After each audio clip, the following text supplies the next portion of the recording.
वो तेज तेज कदमों के साथ आगे बढ़ रहा था। कुछ देर बाद उसे जंगल की तरफ एक पगडंडी वाला रास्ता नजर आया। यहां से जाऊंगा तो जल्दी पहुंच जाऊंगा, यहीं से आगे बढ़ता हूं। बिना ज्यादा सोचे वो जंगल के अंदर बने उस पगडंडी वाले रास्ते पर आगे बढ़ गया।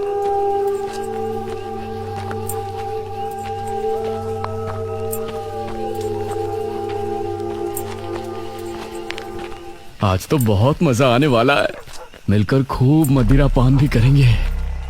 तभी उसे भारी कदमों की आहटों के साथ कुछ आवाजें सुनाई देने लगी। इन आहटों और आवाजों को सुनकर वो एकदम से चौंक पड़ा और उसकी आंखें डर से बड़ी हो गईं। हे भगवान!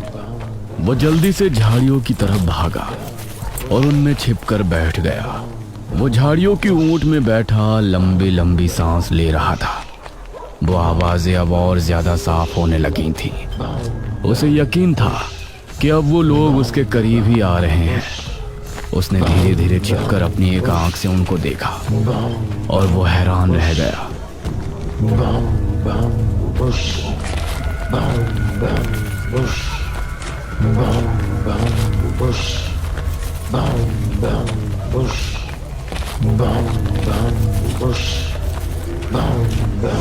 हे भगवान, मैंने इन्हें देख लिया। हाँ। मदन पूरी तरह से झाड़ियों में छिप गया और कुछ देर अपनी सांस तक रोके वहां छिपा रहा। फिर उसने धीरे से झांक कर देखा तो अब वो लोग कहीं नजर नहीं आ रहे थे। हाँ, लगता है चले गए। वो वहां से निकला और दोनों तरफ देखा तो वहां कोई नजर नहीं आया। हाँ, शुक्र है भगवान।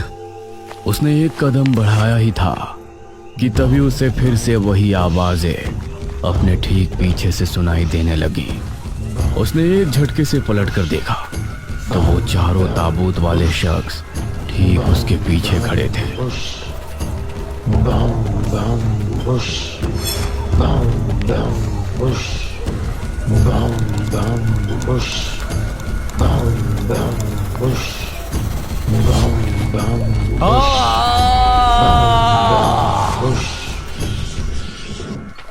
इस तरफ जब देर रात भी मदन वापस नहीं लौटा तो उसके पिता को उसकी चिंता होने लगी।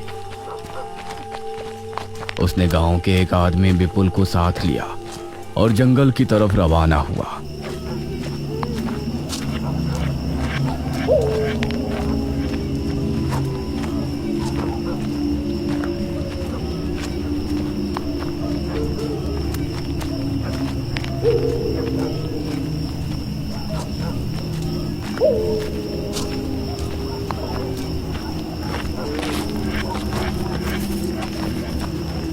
काफी देर बाद एक बरगद के पेड़ के पास जाकर उनके कदम रुक गए और आंखें खौफ से फट पड़ी। उन्होंने मदन को रहस्यमयी परिस्थिति में पाया।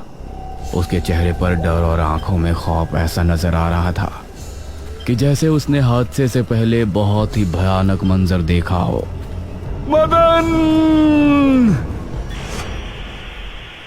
400 साल बाद अंधेरा जंगल, सुनसान रास्ता, चारों तरफ सिर्फ पेड़ पौधे और कोहरा।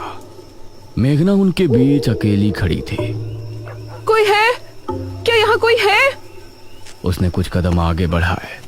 उसके सवाल का कोई जवाब तो उसे नहीं मिला, लेकिन कुछ टपकने की टप टप की आवाज अब उसे बराबर आ रही थी। मैं यहाँ क्या कर रही हूँ? कौन लाया है मुझे यहाँ पर? वो खुद को वहां पाकर बहुत परेशान थी। तभी उसने देखा कि कोई चीज उड़ती हुई उसी की तरफ आ रही है। वो उसे हैरानी से देखने लगी। पास आने पर पता चला कि वो कोई विशालकाय भयानक पक्षी था। बचाओ! मेघना उससे बुरी तरह से डरकर भागने लगी और वो उसका पीछा कर रहा था। मेघना ने उसे पीछे पलटकर देखा तो वो उसको पकड़ने ही वाला था, लेकिन तभी मेघना एक पेड़ से टकराई।